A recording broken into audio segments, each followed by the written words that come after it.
नमस्कार। दैनिक पत्र पत्रिकाको संगालो कार्यक्रम अखबारबाट म प्रवीण पोखरेल। आज 2079 साल मक्सिर महिनाको 21 गते बुधबार, मार्ग शुक्ल पक्ष चतुर्दशी तिथि, तदनुसार डिसेम्बर 7 तारिक सन् 2022, नेपाल सम्वत 1143।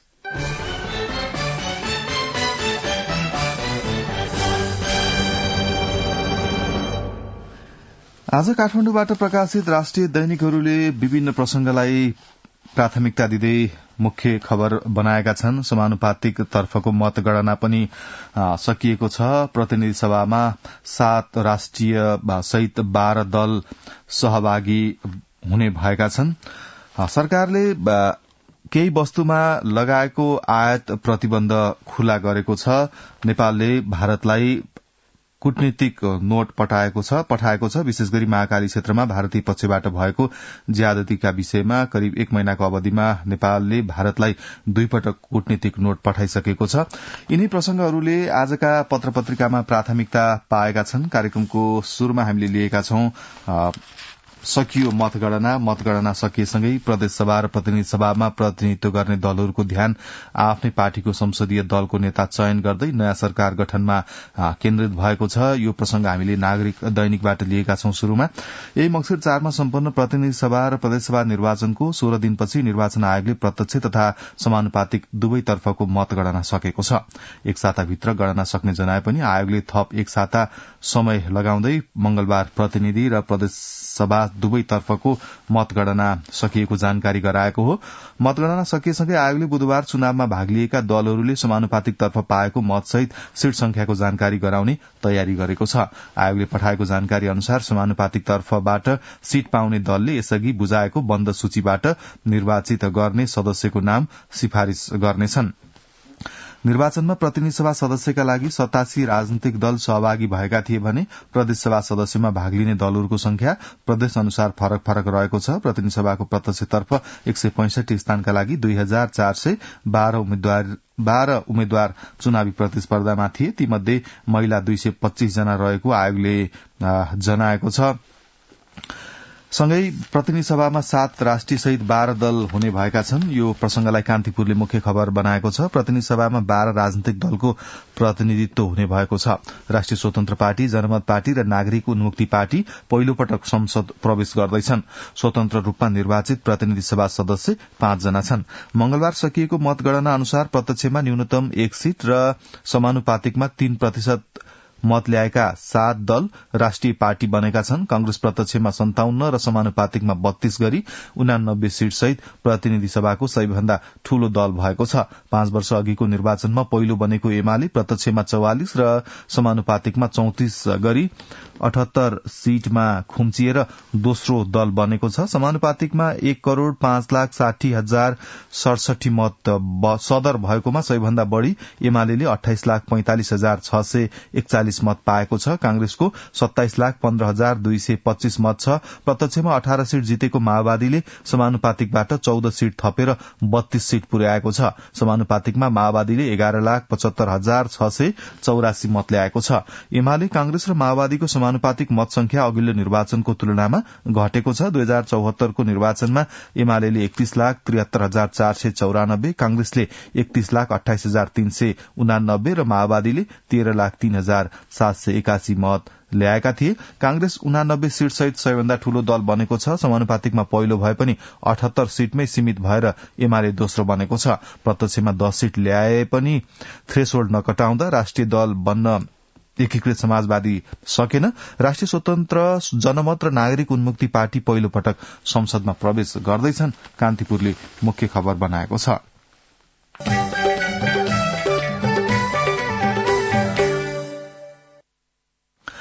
निर्वाचनको परिणाम अन्तिम चरणमा पुगेको र प्राप्त भइसकेपछि दलहरू सरकार गठनको गृह कार्यमा लागेका छन्। यो प्रसंगलाई पनि आजका पत्र पत्रिकाले प्राथमिकता दिँदै खबर बनाएका छन्। कांग्रेस एमाले बीच सत्ता सहकार्य नहुने शीर्षकमा नेपाल समाचार पत्रले मुख्य खबर बनाएको छ। आगामी नयाँ सरकार निर्माणमा संसदको सबैभन्दा ठूलो दल नेपाली कांग्रेस र दोस्रो दल नेकपा एमाले बीच सत्ता सहकार्य नहुने भएको छ। प्रतिनिधि सभा तथा प्रदेशसभा निर्वाचनको प्रत्यक्षतर्फको परिणाम आएसँगै नयाँ सरकार गठनका सन्दर्भमा कांग्रेस एमाले मिल्न सक्ने चर्चा गरिए पनि उनीहरूबीच सत्ता सहकार्य नहुने भएको छ। वर्तमान 5 दलीय सत्ता गठबन्धनका शीर्ष नेताहरूले गठबन्धनलाई निरन्तरता दिने निर्णय गरेकाले एमाले प्रमुख प्रतिपक्षको भूमिकामा रहने सम्भावना बढ़ेको एमाले नेताहरूको बुझाइ छ भन्दै नेपाल समाचार पत्रले मुख्य खबर बनाएको छ। यता नागरिक दैनिकले सरकार गठनमा गठबन्धनको गतिविधि नियाल्दै एमाले शीर्षकमा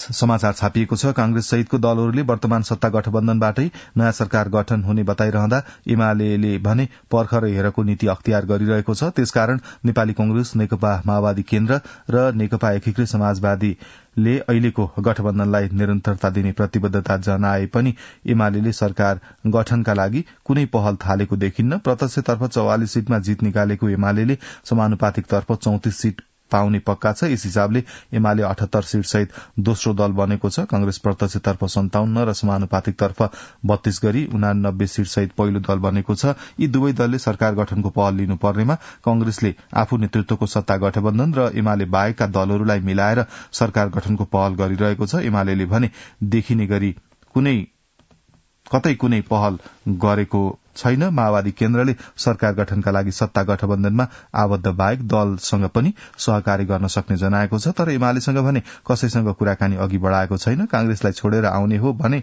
पनि माओवादी केन्द्रले एमालेसँग संवाद नगरी सरकार बनाउन सक्ने अवस्था छैन। एमाले आवश्यक परेको खण्डमा मात्रै सरकार गठनका लागि आफूले पहल कदमी लिने बताएको छ। नागरिक दैनिकले छापेको छ।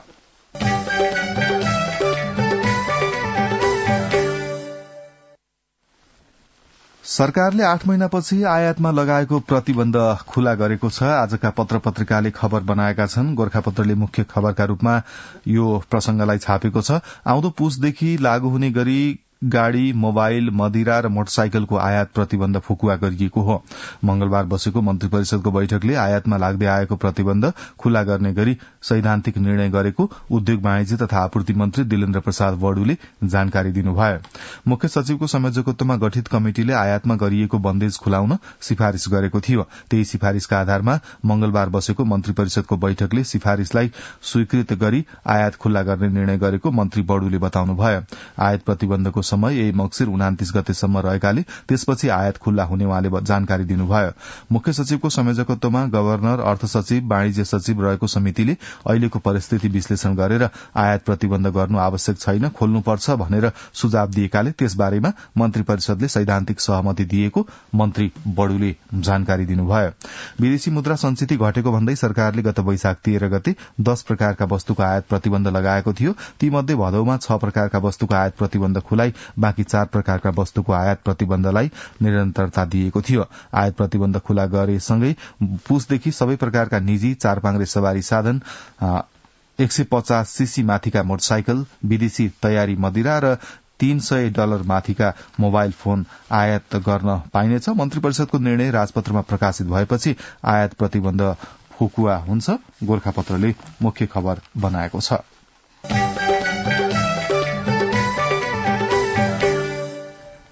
भारतीय पक्षले महाकाली नदीको बहाव नेपालतर्फ फर्काएर अनधिकृत पक्की संरचना निर्माण गरिरहेको विषयमा नेपालले कूटनीतिक नोट पठाएको छ। परराष्ट्र मन्त्रालयकी प्रवक्ता शिवा लम्सालका अनुसार काठमाडौँस्थित भारतीय दूतावास मार्फत मंगलबार दिउँसो कूटनीतिक नोट पठाइएको हो।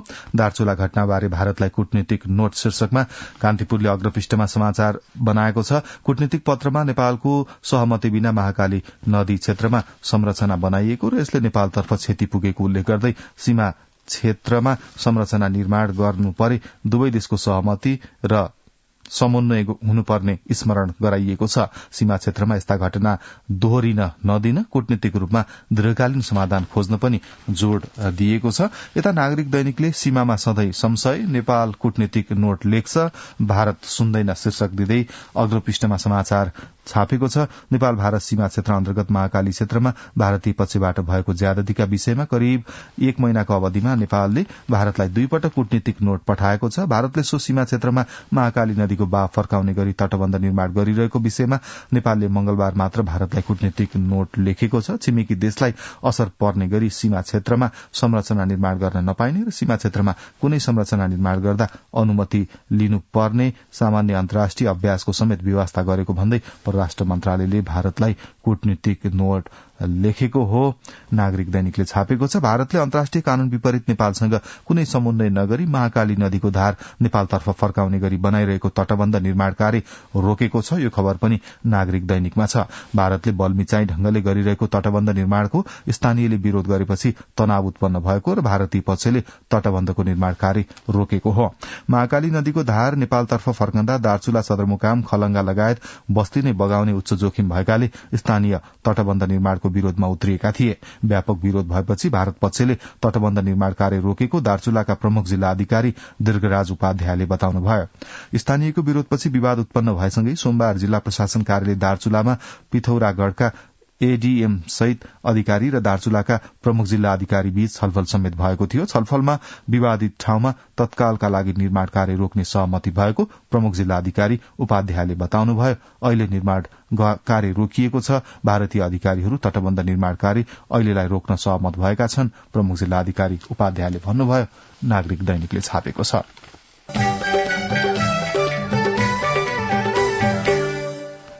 रेडियो नेपालबाट दैनिक पत्र पत्रिकाको संगालो कार्यक्रम अखबार सुन्दै हुनुहुन्छ। अब एकैछिन विज्ञापन। सुन त, भोलिको मिटिङको लागि सबैलाई फोन गर्यो? छैन सर, मेरो मोबाइलमा ब्यालेन्स नै थिएन। अलि पछि गर्छु ल्यान्डलाइनबाट। ल हेर, मोबाइलमा ब्यालेन्स छैन भनेर हुन्छ? तिमीलाई थाहा छैन यस कार्यालयले नेपाल टेलिकमको कर्पोरेट युजर ग्रुप अर्थात सीयूजी सेवा लिएको छ। तिम्रो नम्बरलाई पनि सीयूजीमा सहभागी गराउ न। अनि सर, मेरो त प्रिपेड नम्बर हो नि। अहिले नेपाल टेलिकमले प्रिपेड र पोस्टपेड दुवै फोनमा सीयूजी सेवा लागू गरिसकेको छ। सीयूजीमा आबद्ध भएपछि हाम्रो कर्मचारीहरू बीच निशुल्क र नेपाल टेलिकमको नेटवर्कमा सस्तो दरमा फोन तथा एसएमएस गर्न र डाटा चलाउन पाइन्छ नि। तिमीलाई थप जानकारी चाहिएमा नेपाल टेलिकमको वेबसाइट www.ntc.net.np मा हेर न। नेपाल टेलिकम, राष्ट्रको संचार। विज्ञापनपछि कार्यक्रममा फेरि यहाँहरूलाई स्वागत छ। अब पत्र पत्रिकामा छापिएका अन्य बाँकी प्रसंगहरू। कांग्रेस संसदीय दल नेताको कांग्रेसको आन्तरिक राजनीतिलाई लिएर आजका पत्र पत्रिकाले समाचार बनाएका छन्। कान्तिपुरको समाचार हामीले लिएका छौं। भावी सरकारको नेतृत्वमा दावी गरिरहेको कांग्रेसमा संसदीय दलको नेता बन्न दौड़धूप शुरू भएको छ। प्रधानमन्त्री एवं पार्टी सभापति शेरबहादुर देउवाले सकेसम्म सर्वसम्मत संसदीय दलको नेता बनेर 6औं पटक प्रधानमन्त्री हुने कसरत गरिरहनु भएको छ। 14औं महाधिवेशनमा देउवासँग सभापतिमा प्रतिस्पर्धा गर्नुभएका नेता शेखर कोइराला दलको नेतामा भिड्ने नभिड्नेमा मौन हुनुहुन्छ, तर देउवालाई चुनौती दिन महामन्त्री गगन थापा अघि सर्नु भएको छ। नेता रामचन्द्र पौडेल, पूर्व महामन्त्री द्वय शशाङ्क कोइराला र प्रकाशमान सिंहले पनि प्रधानमन्त्रीका लागि दावी गर्नुभएको छ, तर उहाँहरू संसदीय दलको नेतामा प्रतिस्पर्धा गर्ने नगर्नेमा प्रष्ट भइसक्नु भएको छैन। महामन्त्री थापाले आम निर्वाचनमा नै संसदीय दलको नेतामा प्रतिस्पर्धा गर्ने घोषणा गर्नुभएको थियो। अर्का महामन्त्री विश्वप्रकाश शर्माले संसदीय दल नेताको चुनावमा थापाको प्रस्तावक बन्ने घोषणा पनि आम निर्वाचन अघि नै गरिसक्नु भएको छ। महाधिवेशनमा रूपान्तरण र पुस्तान्तरणको मुद्दा लिएर लोकप्रिय मतसहित महामन्त्री बनेका 2 युवा नेताको मोर्चाबन्दीका कारण पहिलो पुस्ताका नेताहरू झस्किएका छन्। सभापति देउवा सर्वसम्मत हुन संवाद बढ़ाउँदै हुनुहुन्छ। महामन्त्री थापा अघि सरे पनि कोइराला समूह भने अन्यलमै रहेको छ। अहिलेको समीकरणमा ठूलै आश्रय नभए प्रतिनिधि सभाको अंक गणित भने सभापति देउवाको पक्षमा छ। टिकट वितरणमा हावी भएका देउवाले प्रत्यक्षमै स्पष्ट बहुमत जुटाएका छन् भने समानुपातिक प्रणालीबाट चुनिएपछि त्यो बहुमत झनै फराकिलो बन्ने देखिन्छ। प्रत्यक्षतर्फ कांग्रेसले 57 सीट जितेको छ। त्यसमध्ये गत महाधिवेशनको समीकरण हेर्दा 37 जना देउवा पक्षका छन् भने कोइराला पक्षका 20 जना छन्। समानुपातिकमा पनि देउवा पक्षको बाहुल्य छ। समग्रमा 2/3 सांसद देउवा पक्षकै हुने देखिन्छ। कान्तिपुरले छापेको समाचार हो यो। यता नयाँ पत्रिकाले शशाङ्कसँग देउवाको प्रस्ताव संसदीय दलको नेतामा सघाउनु शीर्षकमा नयाँ पत्रिकाले समाचार बनाएको छ। कांग्रेसमा प्रधानमन्त्रीका आकांक्षी प्रधानमन्त्री शेरबहादुर देउवा र वरिष्ठ नेता रामचन्द्र पौडेलको अर्का आकांक्षी पूर्व महामन्त्री शशांक कोइरालासँग छुट्टा छुट्टै वार्ता भएको छ। बधाई आदान प्रदानको बहानामा मंगलबार उनीहरू बीच भेट भएको हो। देउवा भेट्न कोइराला प्रधानमन्त्री निवास बालुवाटार पुग्नु भएको थियो। देउवाका प्रेस प्रमुख गोविन्द परियारका अनुसार मंगलबार बिहान 11 बजे दुई नेता बीच भेट भएको हो। भेटमा निर्वाचनको समीक्षासँगै सरकार गठन लगायतका विषयमा छलफल भएको देउवा निकट स्रोतले बतायो। भेटमा देउवाले आफूलाई संसदीय दलको नेतामा सघाउन आग्रह गर्नुभएको थियो। कोइरालाले सल्लाह गरेर निर्णय लिने जवाब दिनुभएको थियो। त्यस्तै वरिष्ठ नेता पौडेलले नेता कोइरालालाई उनकै निवास महाराजगंज पुगेर भेट्नु भएको थियो। कोइराला र देउवाको भेटपछि कोइराला र पौडेल बीच भेट भएको हो। भेटमा बधाई साटासाट र समसामयिक विषयमा कुराकानी भएको पौडेलका स्वकीय सचिव चिरञ्जीवी अधिकारीले जानकारी दिएका छन्।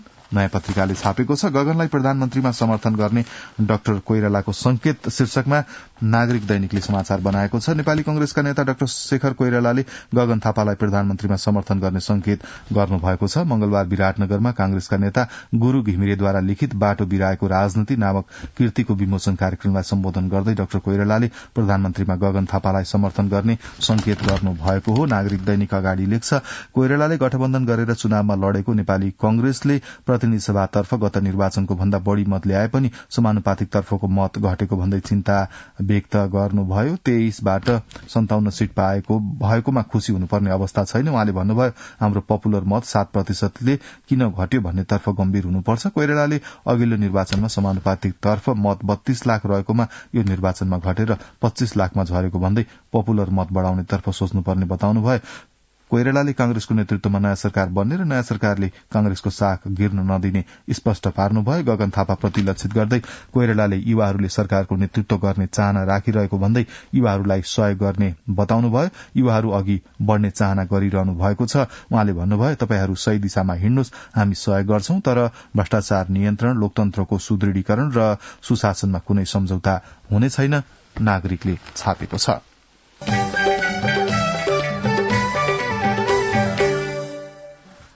अब आजका पत्र पत्रिकाले छापेका सम्पादकीयहरू हेरौं। विभिन्न प्रसंगलाई सम्पादकीयमा छापेका छन् पत्र पत्रिकाले। कान्तिपुरले पुल नहुँदाको सड़क शास्तिको प्रसंगलाई सम्पादकीयमा उठाएको छ। भारत र चीनलाई जोड्ने भेरी करिडोर अन्तर्गत जाजरकोटबाट डोल्पासम्म 118 किलोमिटर सड़क 2065 सालमा खन्न शुरू गरियो। जटिल भू बनोट भएको यो क्षेत्रको ट्र्याक नेपाली सेनाले 3 वर्ष अघि मात्रै खोलेर सरकारलाई हस्तान्तरण गर्यो। सड़क स्तरोन्नति र पुल निर्माणको जिम्मा पाएको सरकारले अपेक्षित काम गर्न सकेको छैन। जोखिमपूर्ण नै सही, लामो प्रतीक्षापछि अहिले डोल्पामा सड़क त पुगेको छ, तर दर्जनौं स्थानमा पुल छैनन्। यही कारण यस भेगका बासिन्दाले सड़क सञ्जालसँग जोडिएको महसुस गरेका छैनन्। ढुवानीको कठिनाईका कारण चरको महँगी अविराम छ। यो सड़क खण्ड डोल्पा जाजरकोटको पूर्वी भेग र रुकुमको उत्तरी भेगलाई जोड्ने कर्णाली प्रदेशकै गौरवको आयोजना हो। त्यहाँको अर्थतन्त्रको मेरुदण्ड पनि हो। तर यति महत्वपूर्ण पूर्वाधारलाई सरकारले कति पनि प्राथमिकतामा राखेको छैन। 3 वर्षदेखि पुल बनाउन बजेट विनियोजन भइरहे पनि ठेक्का सम्झौता अनुरूप काम भएको छैन। धेरै स्थानमा त पुल बनाउने योजना पारेका ठेकेदारहरूले जग पनि खनेका छैनन्। सड़क चौड़ा पार्ने र कालोपत्रे गर्ने काम पनि उही हालतमा छन्। यो ढिलासुस्तीले त्यस भेगको चौतर्फी विकासलाई नै अवरुद्ध तुल्याइरहेको छ भन्दै कान्तिपुरले सम्पादकीय छापेको छ। यता गोर्खापत्रले स्याउको बजारीकरणको प्रसंगलाई सम्पादकीय छापेको छ। काठमाडौँले कर्णाली प्रदेशलाई विकट, दुर्गम तथा पिछड़िएको प्रदेशका रूपमा चित्रण गरेको पाइन्छ। यो चित्रण अर्धसत्यमा आधारित भन्न सकिन्छ। कर्णाली प्रदेश भौगोलिक दृष्टिकोणबाट दुर्गम एवं विकासका दृष्टिकोणले पछि परेको यथार्थ भए पनि यस प्रदेशका अन्य विशेषता कमैले मात्र मनन गरेका छन्। कतिपय हिसाबले कर्णाली नेपालकै सबैभन्दा अनुपम उर्वर भूमि समेत हो, तर त्यसको लाभ नेपालले पाउनुपर्ने थियो। पूरै देश त के, स्वयं कर्णालीवासीले समेत कर्णालीबाट पाउन सक्ने वातावरण बनेको छैन। नेपाली भाषाका उद्गम स्थल अनि खस संस्कृति सभ्यताको केन्द्र मात्र नभएर अमैले जड़ीबुटी र फलफूलको भण्डार समेत हो पूरै कर्णाली। कर्णालीका यी सम्भावना तथा अवसरलाई मुलुकले नै पहिचान गर्न नसक्दा र आवश्यक पूर्वाधारको विकास नगर्दा देश नै पछि परिरहेको छ। यो प्रसंग गोर्खापत्रले सम्पादकीयमा छापेको छ।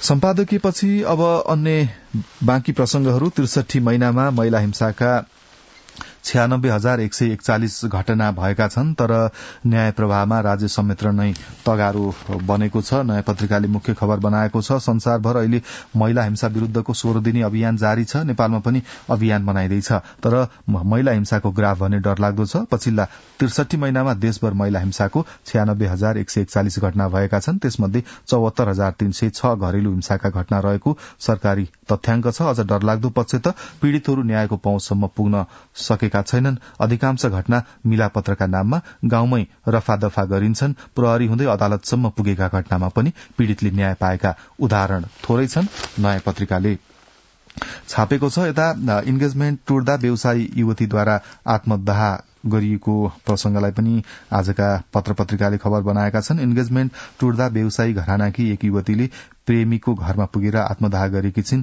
केल्मी नेपालकी अपरेशन म्यानेजर 27 वर्षीय पुष्पा न्याउपानेले विवत्स ढंगबाट आत्मदाह गरेकी हुन्। काठमाडौँ महानगरपालिका 4 दुम्बाराईका 29 वर्षीय सुदन संग्रौलासँग पुष्पाको इन्गेजमेन्ट भएको थियो। पारिवारिक स्रोतका अनुसार दुवैजना बीच 2078 माघमा चिनजान भएको थियो। त्यतिबेलादेखि नै उनीहरू प्रेम सम्बन्धमा थिए। त्यसबारे दुवैका अभिभावकलाई समेत जानकारी थियो। सोही अनुसार भदौ 18 गते 1 वर्षभित्र विवाह गर्ने गरी दुवैको इन्गेजमेन्ट भएको थियो। संग्रौला परिवारले गत शनिबार काठमाडौँ महानगरपालिका 10 बुद्धनगर स्थित न्यौपाने परिवारको घरमै पुगेर इन्गेजमेन्ट तोडेको जानकारी गराएको थियो। यसरी विवाह तोडिएपछि पुष्पा विक्षिप्त अवस्थामा पुगेकी थिइन्। आइतबार साँझ 7 बजे एकाएक धुम्बाराई स्थित संग्रौला परिवारको घर अघि पुष्पाले शरीरमा आगो लगाएको अवस्थामा प्रहरीले उद्धार गरेको थियो। उद्धारपछि उनलाई उपचारका लागि कीर्तिपुर अस्पताल बर्न सेन्टरमा पुर्याइएको प्रहरीले जनाएको छ। उपचारकै क्रममा सोमबार बिहान 9:22 उनको मृत्यु भएको जनाइएको छ। आजका पत्र पत्रिकाले छापेका छन्।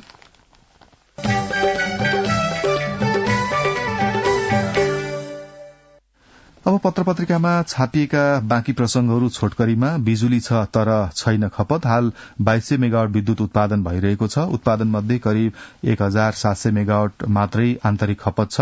स्वदेशमै बिजुली पर्याप्त छ, तर राज्यले प्रत्येक महिना 24 अर्बको त पेट्रोलियम पदार्थ मात्रै आयात गर्छ। त्यसैकारण व्यापार घाटा उच्च छ। ठूलो परिणाममा विदेशी मुद्रा बाहिरिने गरेको छ। बिजुली छ तर छैन खपत, अन्नपूर्ण पोस्टले अग्रपृष्ठमा छापेको छ। हरेक बिहान माथिल्लो फेदीबाट उकालो चढ़ने र दिउँसो ओह्रालो झर्ने राजेन्द्र महतले रेड पाण्डाका बच्चाको हुल देखे। क्याउ क्याउ कराउँदै आफू नजिक आएका बच्चालाई तीर्थयात्रीले हातले सुमसुम्याए र फोटो भिडियो कैद गरे। एउटा माउको पछि पछि 3 बच्चा हिँडिरहेको दृश्य तीर्थयात्रीका लागि अनौठो थियो। पाथिभरा मन्दिरका कर्मचारी समेत रहेका राजेन्द्रले नजिस्क्याउन र अलग्गैबाट तस्विर लिन तीर्थयात्रीहरूलाई सुझाए। मानवीय दूरीबाट टाढिँदै जब बच्चाहरू आफ्नो आमाको साथमा गन्तव्यतर्फ लागे तब मात्रै राजेन्द्रले पनि आफ्नो यात्रा तय गरे। यतिको संख्यामा रेड पाण्डाका बच्चा निहाल्न पाएको यो नै पहिलो पटक हो। उनले भने पाथिभरा क्षेत्रमा असोज 12 गते बिहान हुलै हिँडेको रेड पाण्डाका बच्चा देखिनु सुखद पक्ष हो, तर यहीँका देउराली, सेवारोचोक, भालुगौडे लगायतका क्षेत्रमा पटक पटक मृत रेड पाण्डा भेटिएका छन्। पाथिभरामा रेड पाण्डा एउटा माउको पछि पछि 3 बच्चा हिँडिरहेको दृश्य तीर्थयात्रीका लागि अनौठो दृश्य बनेको थियो। कान्तिपुरले अग्रपृष्ठमा छापेको छ।